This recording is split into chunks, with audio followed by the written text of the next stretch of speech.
Right, good evening. My name's Alan Johnson, for them that don't know me. My grandfather started our kennel in 1921, so we're the oldest kennel in the world, still within the same family. Around, I've got it here 20 years ago, it's longer than that now. When I first started to do this, the Kennel Club insisted we do seminars to educate judges. And one guy, when he heard I was doing it, said, well, I think it'd be better making a video and putting subtitles on. Because nobody's going to understand you. From the very first one,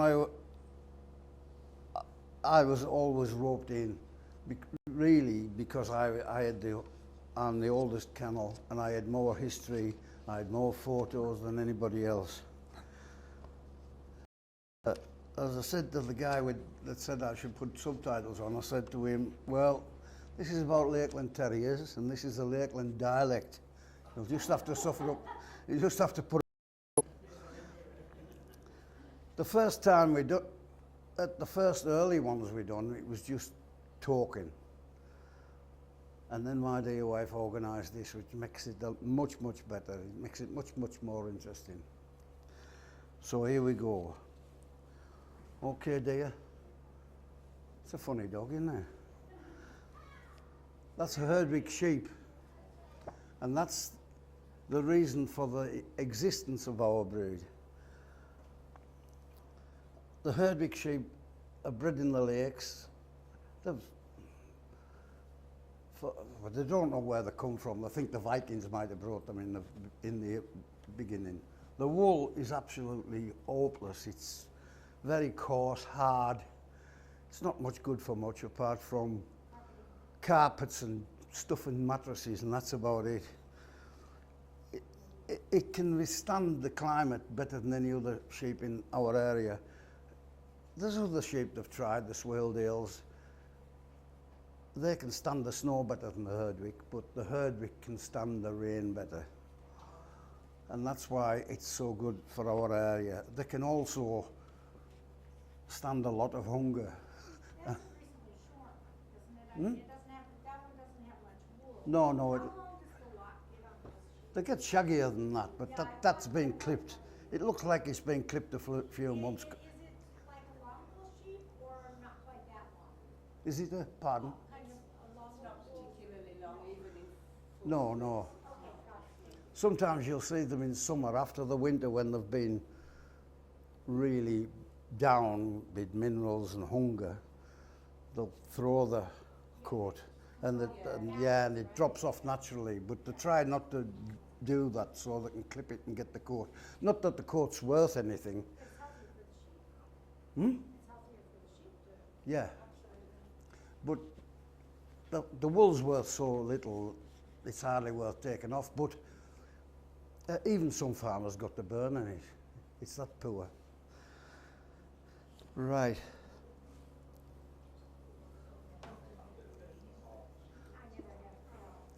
This is the fell farm where the sheep were reared. So you imagine in the 19th century, lovely place to live, looks very nice, but not really a nice place to live. It can be cold and wet more than, and the crops they grow can't really grow.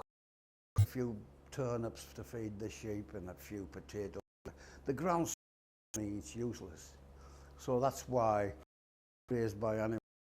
Mainly sheep, there are a few little cows, but mainly sheep.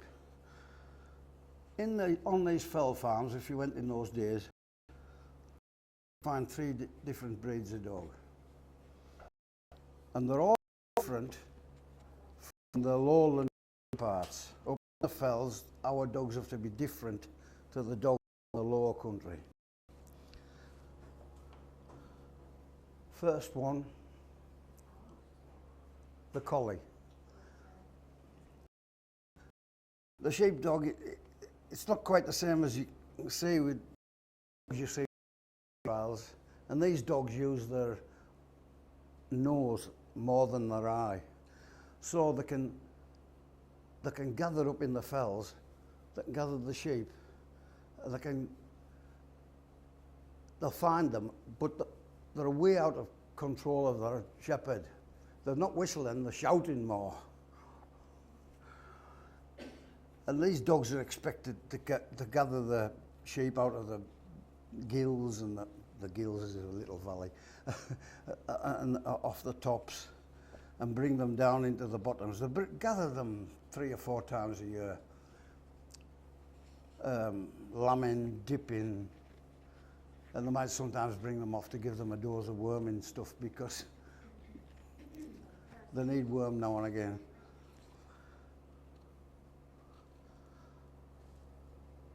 Right, next one, dear. The foxhound.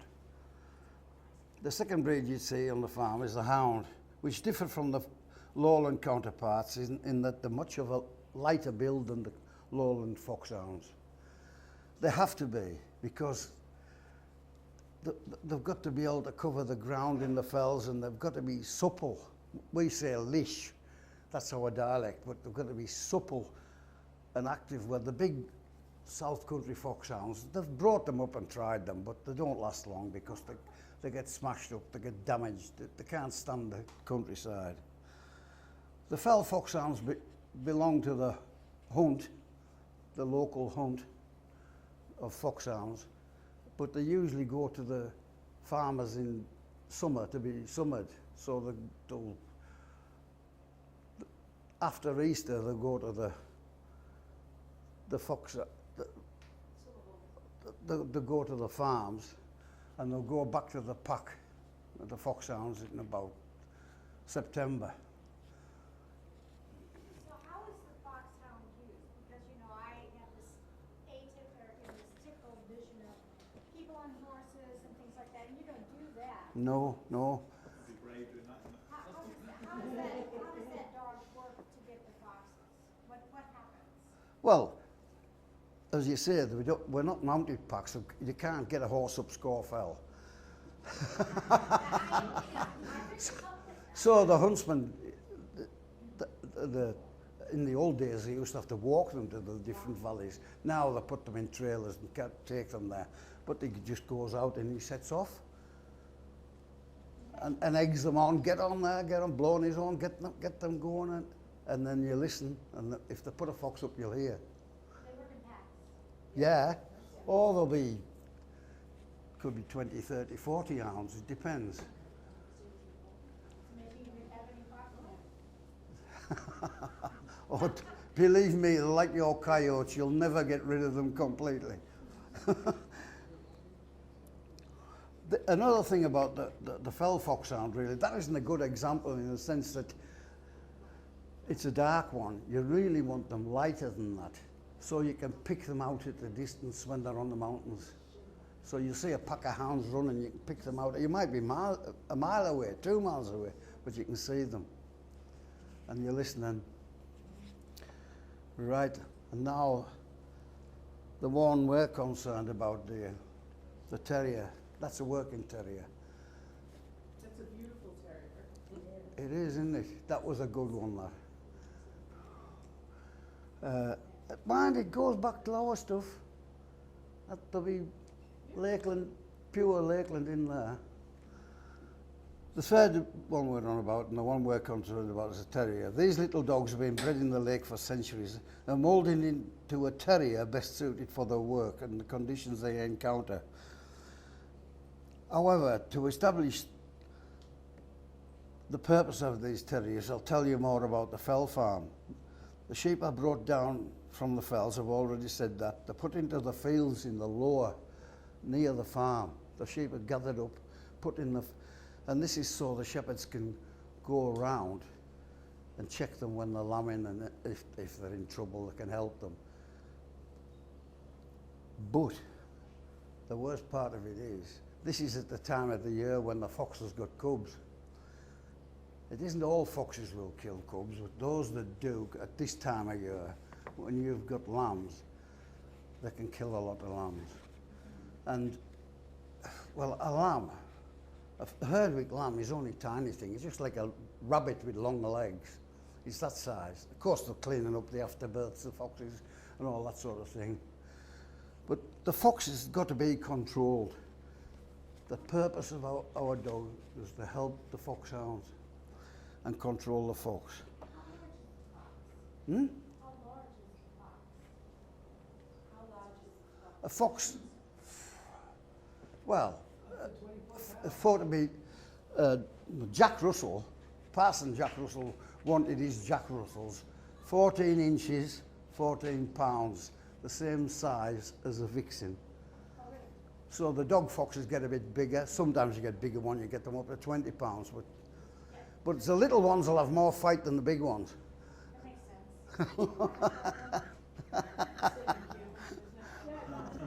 makes sense. So many of the shepherds at this time of year, or even earlier, if they thought there was a fox with cubs, they'd have an idea where the vixen would be having the cubs. So they'd go around with maybe a sheepdog. The hounds had probably gone back to the pack then. So they'd go around with a sheepdog and a few terriers and try to catch them. You wouldn't catch the dog fox because he's always out hunting.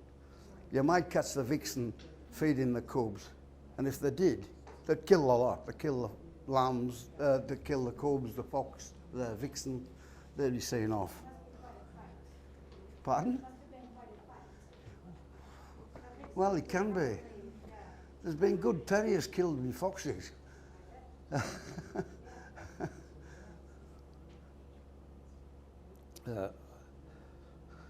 Our terriers share the same ancestry as the Welsh. I suppose they're bred for the same purpose, the Welsh in the Welsh mountains, the Lakeland in the lakes. They all go back to the old, it's extinct, the black and tan, rough-coated terrier. They all go back that way. And a lot of these terriers were bred at the packs, but they'd be on the farms in summer, or some of them, the huntsman would keep a few, but they would go back when the hunting starts again, to hunt with the foxhounds. I don't really need these papers, you know, these are to keep me right. Because Papers, Alan. Just speak from your heart, my dear. I could talk Lakeland all day, every day. Don't give him free and angry yourself. The next one, dear, But don't swear. the Boran. That's the Boran. These are guys that have put a fox to ground. And that's the sort of places the fell fox goes to ground. So you can imagine you could put a fox in here. If you bolted it, it might come out up here.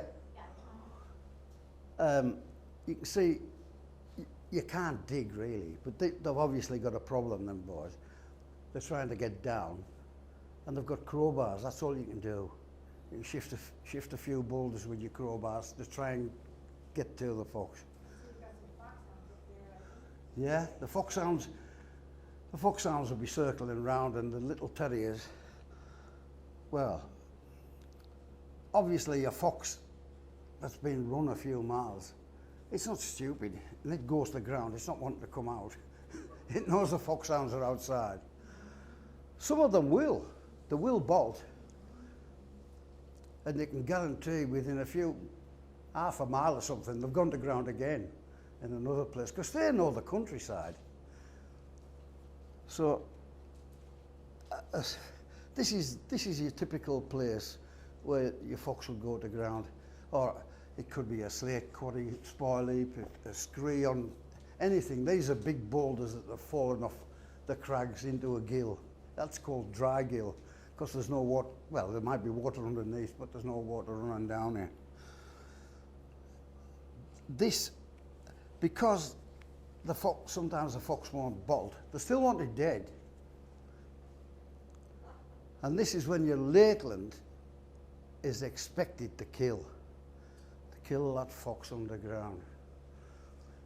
Sometimes they'll put the terriers in and the terriers will come out. And I've seen the huntsman go to the terriers and pick the terrier up, see if there's any marks on his face, give it a sniff. It's stinking of fox, it's been there, it's killed it. Come on, we'll go and look for another.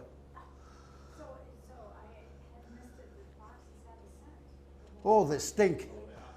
Oh, they stink. I've never hunted one. No, no. Sometimes you think you smell skunk, but it's a fox. Yeah. But again, in these places, all sorts of different sizes of stones, all sorts of caverns underground. There'll be tight places, there'll be bigger places.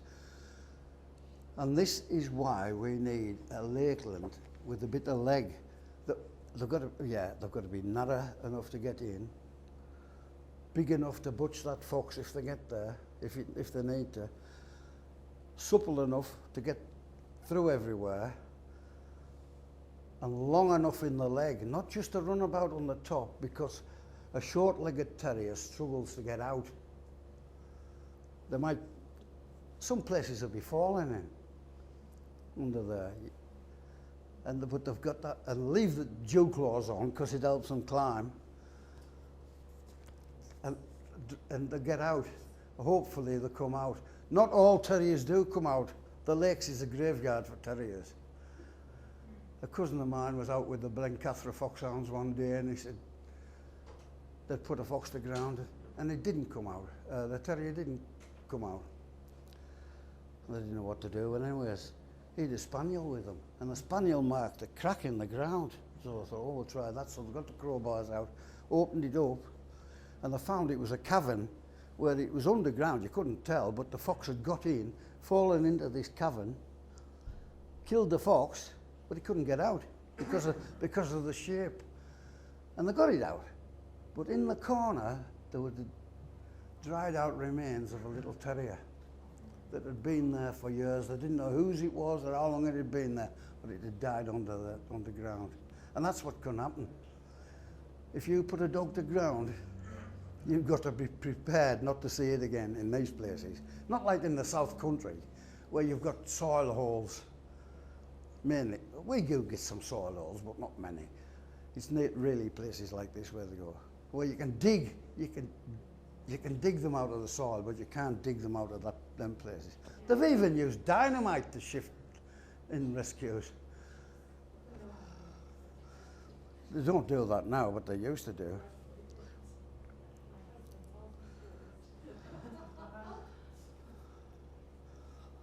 Right there, next one. That's the sort of country we owned. Now you can see, these are all Wasdale, which is 10 miles from where we live. Just up here somewhere, there's Scawfell, which is the highest mountain in the country, England. It's 3,210 feet. It's not the Rocky Mountains. And this is Wastwater, and the screes run into Wastwater. That's the deepest lake in the lakes. You can see the snow line there, and that's about how we usually see it. We don't often get snow coming to the bottom over in the west, because we've got the Gulf Stream coming up. We don't get a lot of snow. Further inland into the Pennines, they do get more snow, and that's where your Swaledale sheep comes in, you see, over there. But you don't get much snow, but sometimes it does come down, but it doesn't last long.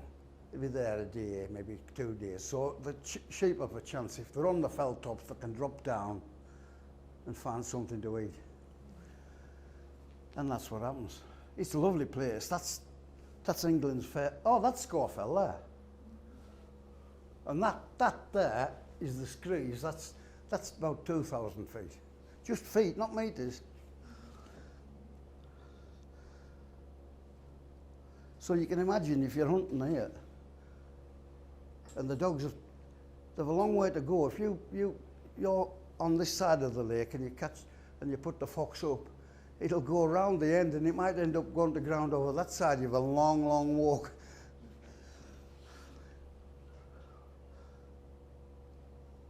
Right, that's it. That is Tommy, the little fella, Tommy Dodson. He was just over 5 feet this year.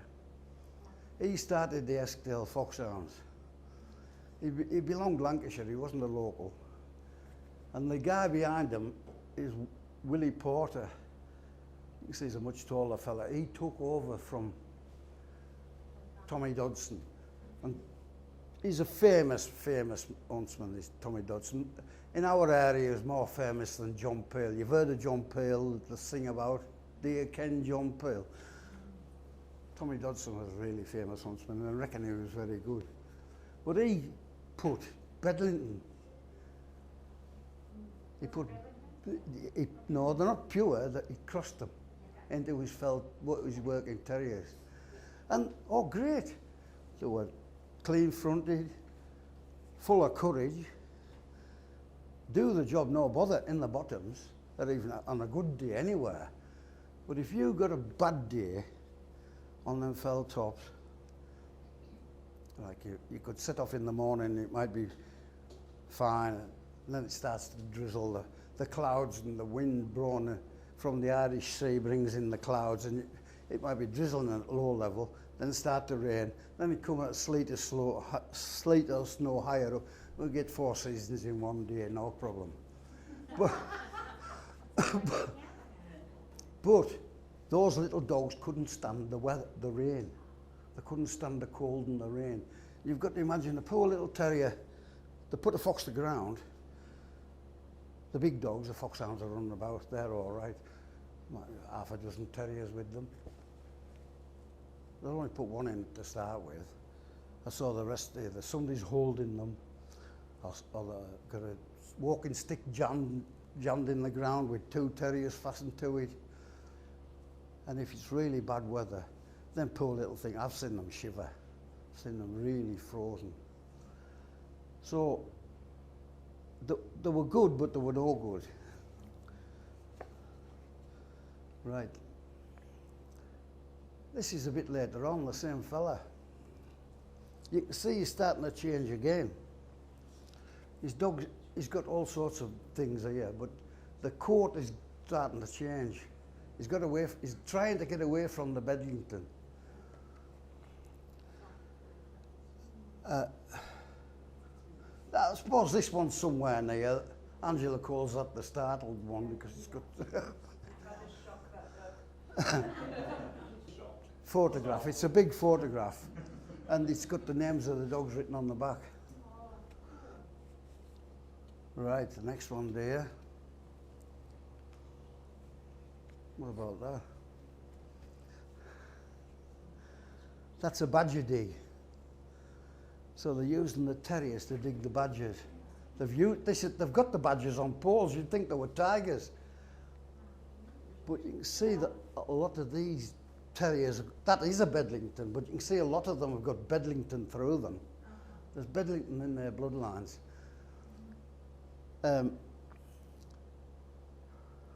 There's also another breed here, a pit bull, an English pit bull. This is before the American pit bulls come back into England, which we're laden with them now. We're not supposed to be there, but they are. We had pit bulls in England, and I know, I've talked to all the guys that used to keep a pit bull when they went badgering. The idea was they put the terrier at the ground, the proper terrier, goes to ground and gives mouth. When it gets to the badgers, it baits it so you can hear the damn thing. So the guys would be laying on the ground trying to pick up where the noise is coming from above. And then they dig down. Some awful digs, and badgers are always in the low country. They're always usually in woodland, so it's not high up in the fells. So the Bedlington coat didn't matter. The soft coat didn't matter. The courage, as long as the dog had the courage to go in those days, they say that they lay on the ground and pick up the sounds.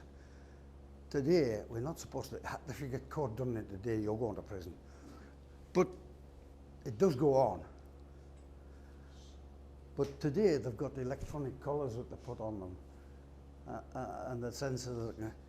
So if the dog goes to the ground, they've got a thing that tells them exactly where it is and exactly how deep it is. and they can dig in and get it. But what bothers me about this, if that fails, that electronic unit fails, that dog's still underground fighting a badger. And a badger will smash a terrier. Ideally, you want a terrier to stand, just stay with it, but bait it. But sometimes they don't. And another thing, what's happening, because of these electronic collars, they're starting to breed dogs that are mute. The mute, the quiet, the silent. They're not yapping anymore. They're just going straight into the badger and getting smashed. And if you don't know where they're at, you're going to lose that terrier. And they get some horrific injuries. The sign of the badger dog was, if you find one that's had been caught with the badger, it's not got no flesh on its bottom jaw. Sometimes they'll break the jaws. As I say, it's highly illegal. Now all these guys, Salter Allwood, July 1917. So all these guys had to be either miners, farmers, old men, or very young men, or else they'd be in the trenches in France and Belgium fighting the Germans. They didn't have to go. You can see this guy there, he's got like a Celium Russell type, a white one. He was the huntsman. Right, Salter Allwood. Hey? They got kind of dressed up in the picture. Well, I can't imagine wearing some of those nice clothes. Well, I've got photographs of the huntsman out on the fells with a watch chain. Oh, really? Yeah. I've got some on here on my tablet if you want to see them later. We tried to get it onto here, but we couldn't get it to take it. I do believe you. It's just a little bit No, outfit than I've seen it. but I done it for another reason, because it was still Tommy Dodson on the tablet, but the Bedlington's totally gone. But these guys, they didn't bother about the conformation of a terrier. They didn't bother with a bad mouth, a lost a tail, or whatever you want. All they were bothered about, did it work? Right, next one. Oh, shepherd's mate I've got. So that's a shepherd's mate. I don't know where it is. It's one in one of the lakes. And so they exhibit the sheep. And to stop they try to get fresh blood in every year. So you can see the males won't go with the same flock they came from. They'll rent them out to another flock, maybe the other side of the lake, so they'll hire them. They won't buy them, they'll hire them. Also, I should have said before, with the Herdwick sheep, if you go to the lakes and you see a Herdwick sheep, they're what you call hefted. That means they live on that part of the land. If you see a ewe on the fell, a yow we call it, if you see a yow on the fell, it's lived there all its life, its mother lived there all its life, its grandmother, through the female line, right back through, because that female takes her lamb to the fell and it grazes that place eventually.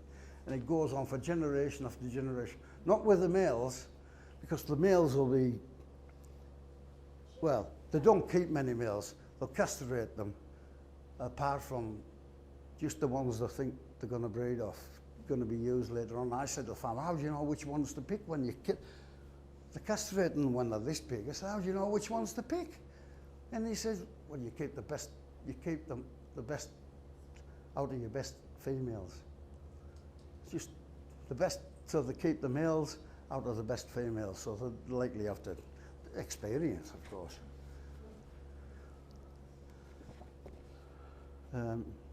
So this is a modern day photograph, but you can see it's gone on the same for centuries. You can see all the red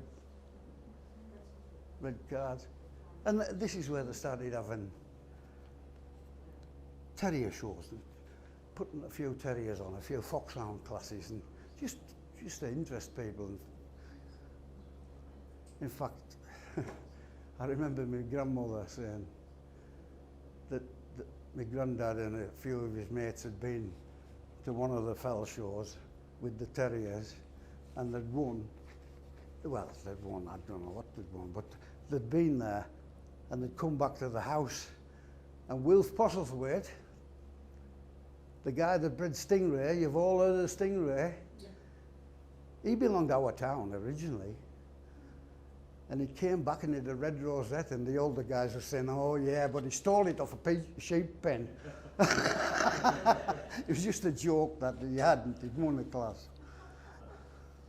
So now we're breeding terriers.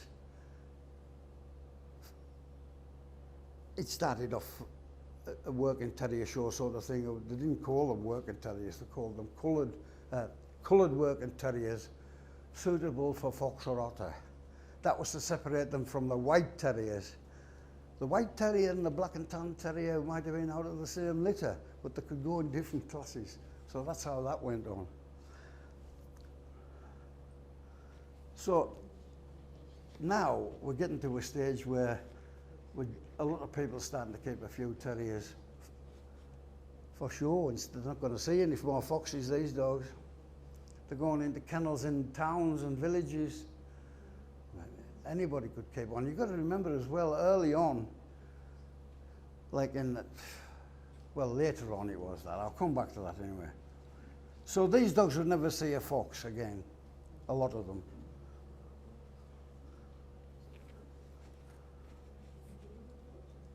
That's at a terrier show somewhere in the lakes. I don't know, one could have been anywhere, Borrowdale, Wasdale, Eskdale, I'm not sure where it is.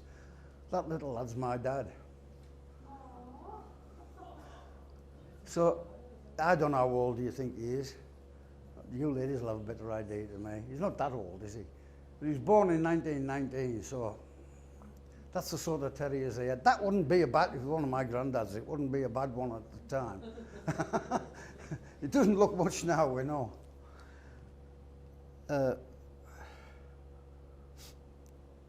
So even today, at the fell shows, they have,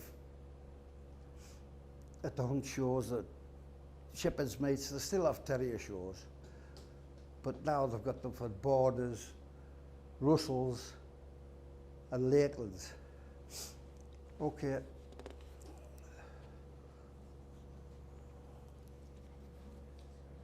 That's Cartmel Show, which is south of the county. That's a dog called Scorfell Guide. And that's my granddad, and that's Mr. Overs from the Egton Howtown Kennel, Mrs. Graham Spence. So they must have got best of breed and best opposite sort of thing at that show. So before the First World War, they had a meeting in Keswick to try and get these dogs registered, get them to some sort of standard. A name would have been the start, because they went back to all sorts of names. They included Patterdale Terrier, Ennerdale Terrier, Fell Terrier, Cumberland Westmoreland Terrier. Many of them would go back to the names of the hunt that they came from, like the Coniston, the Eskdale, the Melbrick, the Cathra, and the Ullswater. They would say Ullswater Terrier, Cathra Terrier, Eskdale Terrier. So, but they had this meeting in 1912, and they tried to get it started. But what happened then? First World War broke out, so it got put on hold. Nothing happened. So in 1921, they got started again. In 1921, the Lakeland Terrier Association was formed, the breed being called the Lakeland Terrier. That's got rid of all these other names. Now the Lakeland Terriers. Now we're flying under the same flag now.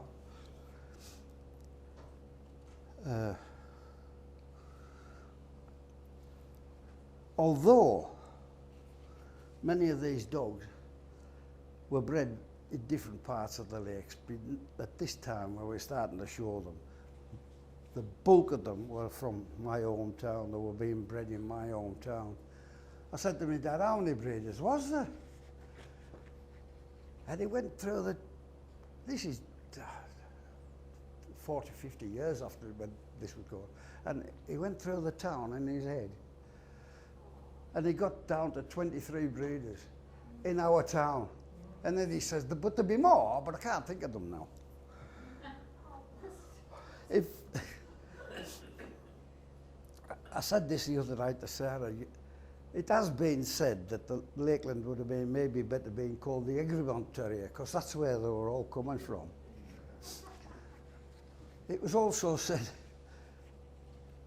you could have cut it down further than that. Right after the First World War, they were building housing estates throughout the country because people were living in hovels.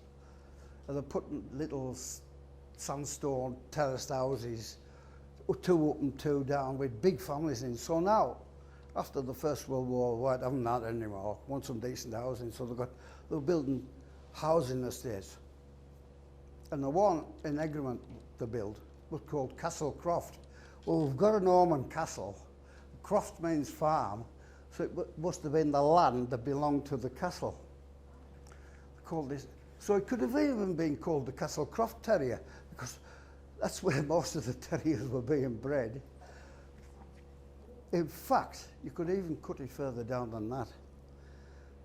Central Avenue on Castle Croft was where all the best breeders was. You could even call it the Central Avenue Terrier, because there was my granddad, there was Jake Singleton, there was a Ravel Seaman, there was a guy called Kitchen who bred Scawfell Guide. There was a, what to call the guy with Flower Girl? Fletcher. Fletcher,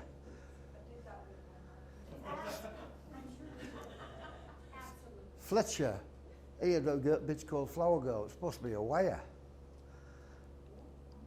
And there was another guy called Wilton Ben. And Wilton Ben, it would actually be a distant relative of my mother's. So I'm bred to Lakeland breeders.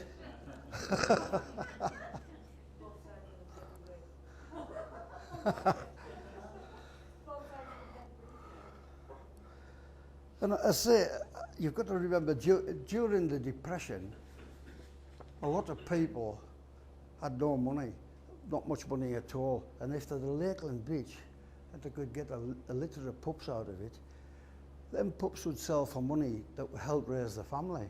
And that was happening. Those people would never show that would breed. They'd come to my granddad and mate the bitch. And often he would go and buy the whole litter off them because he had sales for them. So it was helping feed their family. Right, next one please. What the breed really needed was some money thrown at it. It was pretty localised up to now in Cumbria. And then this guy, he owned Tom McGain, he owned the Cumberland Motor Services. He had a bus company. And my granddad came back from the First World War. He had a bullet in his arm.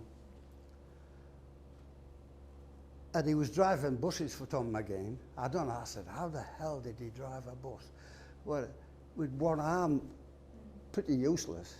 And Dad said, well, you push the wheel around that way and pull it back that way. So McGain had got into these Lakelands, but he wasn't doing anything. So he asked my granddad, who he knew was, and working for him, would he come and be his kennel man and show his dogs full time. You could have a bus driver's wage, and you got a bonus if you won, and they'd split the stud fees and this sort of thing. And this is how it got going. So between the First and Second World War, Tom McGain had the top kettle by far. Well, not by far. He was pushed hard by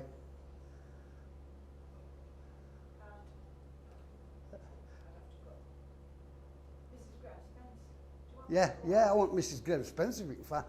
Mrs. Graham Spence's Egton Lakelands. She got into it. She had money. She was a doctor's wife. She lived up at the other side of the county. 50 mile away, we'll say. She lived, that's Ullswater Lake. Now, you couldn't do that today, could you? You couldn't put, well, I couldn't. All them terriers together without a fight. Yeah, that's weird. This one's Argyll Lady. Actually, that was my granddad's first Lakeland. He sold her it, but she already had its sister, Acton Lady of the Lake.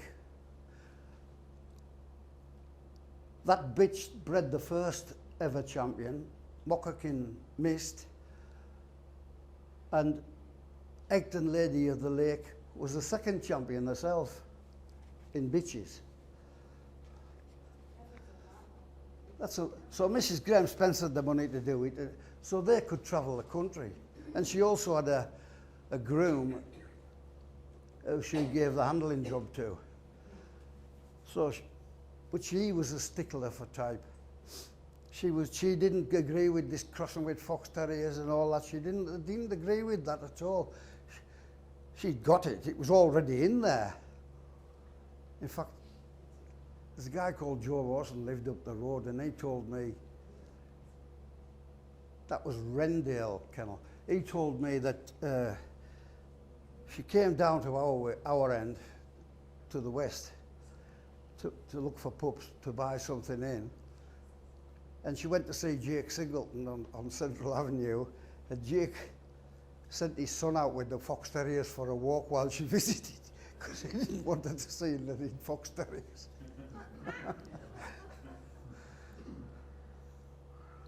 So, many of these dogs at this time were half-bred. A lot of fox terrier was introduced to try to improve the shape of the Lakeland, and the coats. The coats weren't great. The Bedlington, they still had the courage of the Bedlington, but they were improving the coat. Right. Do you want to go back to paintings?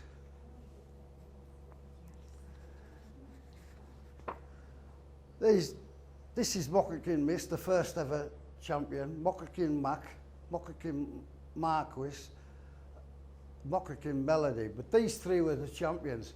My granddad bred these three. Tom McGee bought them off him, and my granddad got paid to handle them. On the other side, you see the red one. That's the first ever red champion. Lemon Lady. The dog is Mockerkin Maranto, is he? They won both certificates at Crufts in '38. Those are paintings of mine that McGee had commissioned.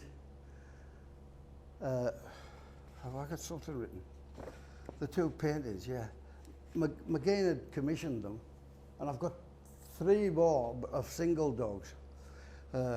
Mockerkin Mock, Mockerkin Marquis, and Mockerkin Supreme, just single paintings. But the same artist, he was only an iron ore miner from local, so he was a good artist. He'd done a couple for Mrs. Graham Spence of Acton Bachelor, was it? Yeah. But there was also, McGee had left the paintings to my granddad, these 5 paintings, but there were 6. And he'd left one of Scorfell Guide to my granddad. And my granddad was great friends with the Kitchens. Kitchen bred Scorfell Guide, so he went round and gave him that painting. Not that he would see it, because he'd been blinded in the pit in an explosion. I'll come back to something there as well. But the trouble is, the family's lost that painting. So what's happened, we don't know. It's part of history and it's gone. But Mr. Kitchen, Bill Kitchen, he was blinded in an explosion in the iron ore mines in Egremont. And was always a great friend of my granddad, and he had a brother bred Lakelands at Ennerdale. So they took my granddad had a litter of pups, and he took them round for the Kitchen to go over, even though he was blind. And they, what colour are they? Asking a blind man what colour it was. There was 2 black pups in that litter. So blacks were rarity even then. And Kitchen said they're black. The blind man told them what colour they were. It's unbelievable, that. And his son said to me, I think it was the texture of the coat. He knew the difference. Maybe the blacks had a softer coat, because the black had come from the Bedlington.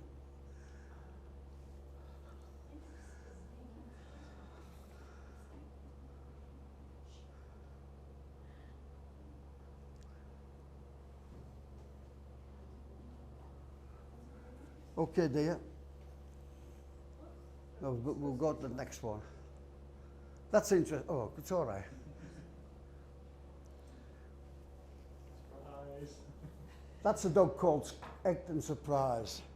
It was bred by Mrs. Graham Spence up at Olswater, and it was sent to the Scandinavia. And the guy that bought it already had some Moccasin bitches. He had good stuff. But he wasn't interested in shows. He was work. He wanted work. and took over from him. And the court, he preserved the colour, but the colour died out in England. After the Second World War, there was never a black one registered in England, because they didn't want the blacks, they didn't want the blues, they didn't want the livers. All those three colours were coming down from the Bedlington. They were breeding away from the Bedlington. They were now putting wire fox terrier in to get rid of that soft coat. So the blacks, the blues and the livers died out, and there was never a black registered in England after the Second World War. That was it.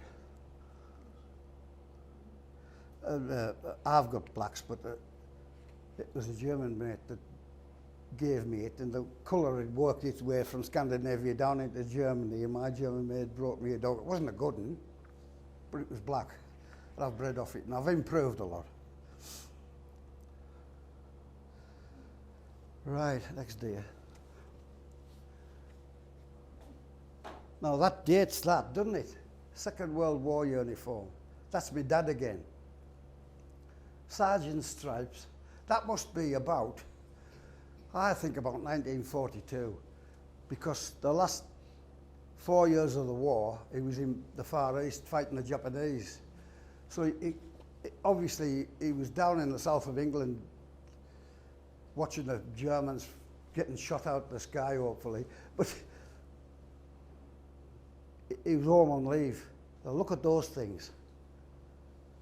They're not Lakelands. They are Lakelands, but they're not, are they? Look at the heads on them. Look at the fronts on them. So, let's say, as soon as the Second World War kicked off, they stopped dog shows. Couldn't have dog shows anymore. England had imported 70% of its food. We couldn't get the food. The Americans were sending Liberty ships over to feed us, and the Russians. But there wasn't much food about. They couldn't afford to feed the dogs. So they cut down. They all cut the kennels down as far as they could. They just kept a few. And they were putting more fox terrier in, and this is the result. Fox terrier cross Lakeland that look like fox terrier crosses. But you've got to remember at this time, the wire they were putting in then was not the wire we've got today. It wasn't the Blackdale, Travella, Townville. It was a different animal. It hadn't as long a head, and it had a harder coat than they have now. It was a different animal altogether. It had a day's work in it as well. I don't think these ones have.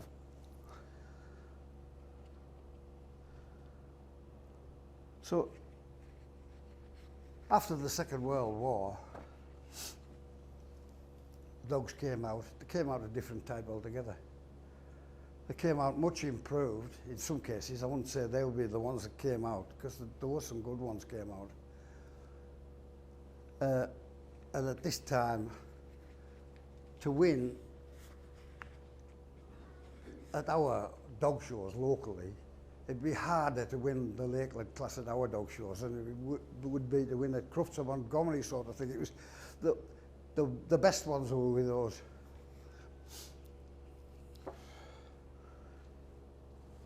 Right there. Orgill Captain. That's 1945. My granddad bred that, and he sold it to a guy called Eddie Johnston, Blackwell Kennels up at Carlisle. It's about 40 miles away, and he bred off it. It was a monarchid. Oh, And I think that's one of the reasons he sold it. But he was supposed to be one of the better dogs of his day. And he bred a lot of champions.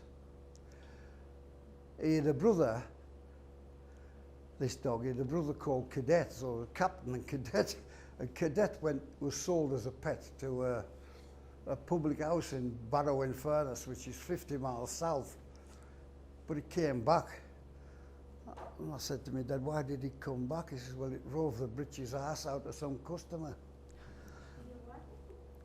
It bit the...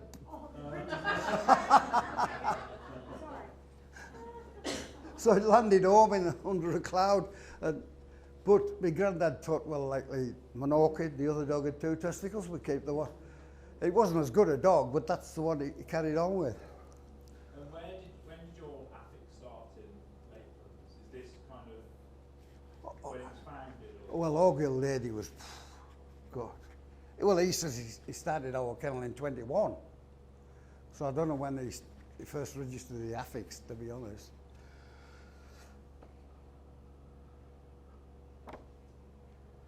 Right, next one there.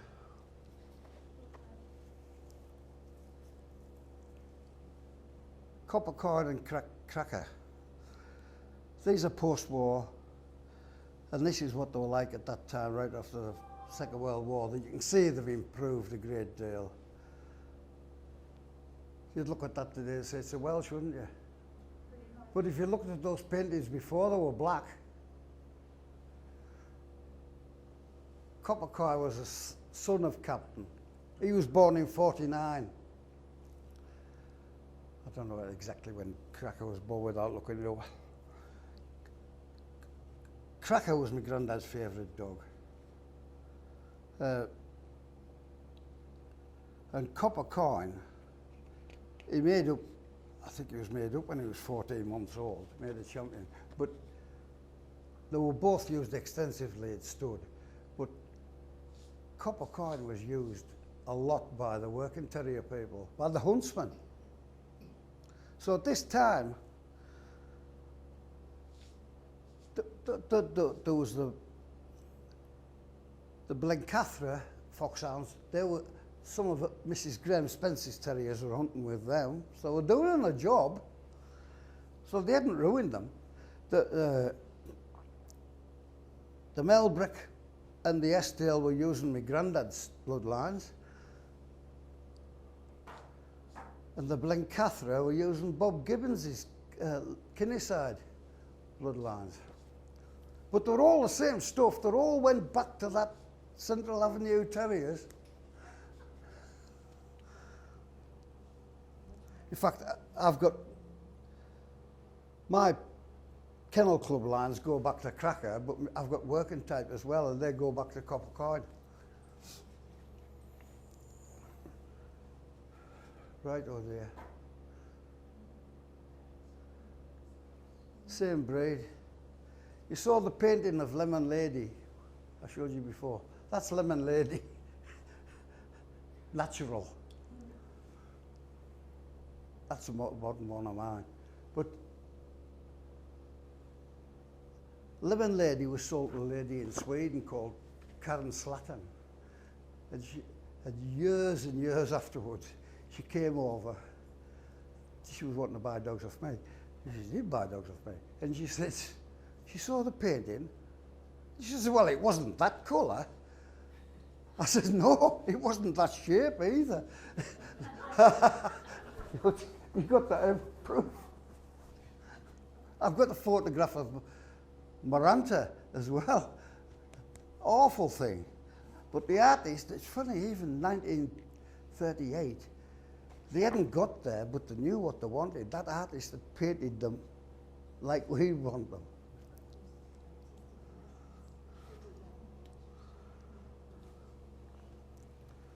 Next one there. That's my dad again when he was younger, but that wire bitch was a crackly bitch, top kennel in the country at one time. It was a bit heavy in front, my dad said, for a wire, but they bred a lot of Lakelands out of that. It lived next door, it wasn't in there. Now, I've got a letter at home. What it was, you'll have heard of the Kelder Kennel, Miss Morris, the Kelder Kennel. She must have been either talking to my granddad or written him a letter, and he replied to her. And I think she'd been wanting to know where all this white was coming from on these Lakelands. So he wrote a letter back. It's a lot longer than this, but Angela won't let me read it out because it'll bore you to tears. The best Lakelander working terrier, as it was called back then, in 1920, when I first took any notice of them, was a dog called Spedding Scamp, half-bred dog. In fact, nearly all the leading dogs in those days were half-bred ones, and many since, including champions, were half-bred wire fox terrier and Lakeland crosses. But it's easier said than done, and I've spent many years on this game, and more often you're unlucky than lucky. Spedding Scamp was sire to Castle Bugler, who was out of a bitch called Flower Girl, a good wire bitch, but she was lame. So Spedding Scamp was half-bred, and Flower Girl was a wire. So that's 3/4 wire now. It's remarkable how these half-breds sired such good colour. Few mismarked ones were drowned. So if they got a white pup, it went in the bucket. That's how you do. Scorefell Guide was a real terrier. He won a great deal. He was a real black and tan and sired many leading dogs, including champions, as he mated many white bitches and done well. He was fairly well colour bred for 2 generations. So he hadn't had any wire in for 2 generations. Moccakin, Mac, Guardsman and others were only half-bred, but did as much good to get the type we needed.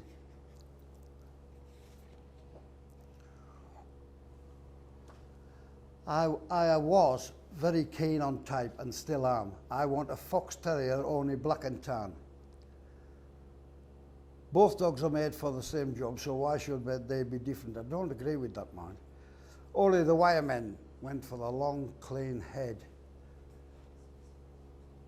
We don't want that. We want that.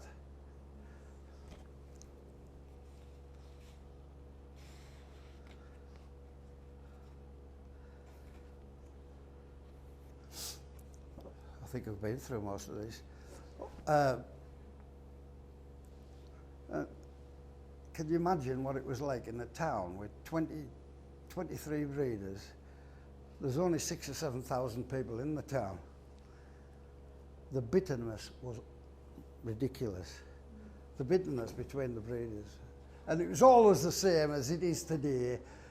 The ones that can't do it call the ones that can do it.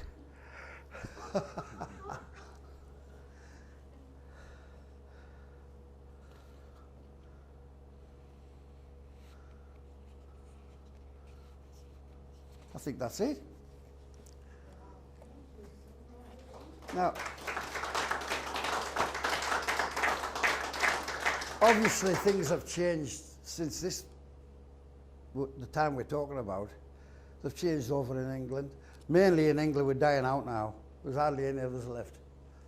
Well, once over, there was 23 breeders in Egremont, there's me. There's only a couple in the county now, in the whole county. In England, I've been in classes years ago with 10 in, the class. Now, there isn't 10 in the breed in most shows. This is how we're going down. You've got to save this breed. You are doing more for the breed now than we are over there, because we're just not there anymore. You see nice ones in photographs all over the world. Still odd one nice one in England, but we're not there anymore. The breeders aren't there, and if the gene pool's getting less, they're bound to deteriorate. Where once over, if you had a line of terriers, you went out to someone with a similar line, you could find it. You can't anymore. That's gone. So it ends up you keep a lot of dogs, and you keep them brood dogs, dogs to breed bitches to that you'll never take in the ring. It's sad really, but it's how it's going to go. You have bigger entries here and yeah, better dogs here because we're dying out. So it's up to you people to save this breed. I'm getting too old to do much more of it. We'll do our best, Alan. But That's suspiciously like a hand over everybody. yeah, we are. It's sad. It's sad the way it's gone. So is everybody happy with that? Oh, yeah. Woo!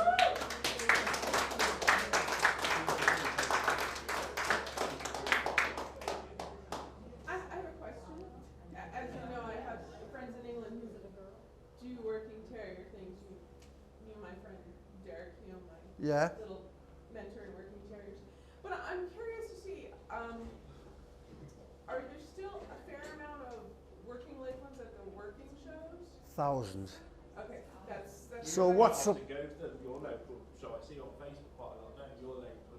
Yeah, but the thing is, Yeah, for the. have we created a dog Right. that Joe Public can't keep tidy? All this hair we've put in them with fox terriers and what have you been, more leg, more trimming, more. Have we created a dog that the average family just can't cope with? They've got to get it clipped or trimmed or something. They can't do it. With the working terriers, they mainly can. Your Used to- your red working dog that I saw when I was over, beautiful. Yeah, it was a lovely little dog. We registered that dog with the Kennel Club. I thought it was lovely, We- absolutely lovely. on we so put many that levels. Little dog. The Kennel Club were looking for fresh blood because they're getting too closely Yeah. bred and all this crap. So they allowed you to register, and but you had to get 3 championship show judges, and they told you what they had to be, Yeah, and you take it to them, and they could say, yes, that can go on the register. And Mike Vickers signed it as well. He didn't like to, but he did. You know, but we got it registered, but nobody used it. I didn't, because at that time I had nothing suitable, but I did mate it with a Lakeland bitch that was too old to breed off. So now it's a working terrier. I just bred it as if it was a working terrier. You mate them as long as you want. But I didn't like the pups, so I let it go. I never did it again. But it's a shame, it should have been put in. You know, you've heard the Judy Avery's. We once I was judging a Lakeland Terrier Championship show at Kirby Lonsdale, 2007. And we took that, it was a 2-day show. And it was walk your dog in the lakes, terrier racing, and there was a trimming demonstration by John Avery's. The second day was there was an open show in the morning, a lot of open show, pet show sort of thing. Angela judged that, and I judged the championship show in the afternoon. But we couldn't show, obviously, but we took that little red dog, we took him for the terrier racing. And Judy saw him, and she said, has Dave seen that dog, Alan? I says, no, I'll go around and show him it. And his eyes nearly come out of his sockets. He says, look at the shoulders in that. He says, that one's putting in and taken out again. But it never happened. It's a shame. it is. That little red terrier in the terrier racing would never pass a bitch because it might just stop in front of him anyway. It was wicked. Far cleverer than we were, that little dog. Oh, he's some character, wasn't he? So I hope you've all enjoyed that, ladies and gentlemen. Thank you so much. Pardon? Thank you so much. Any more questions anywhere?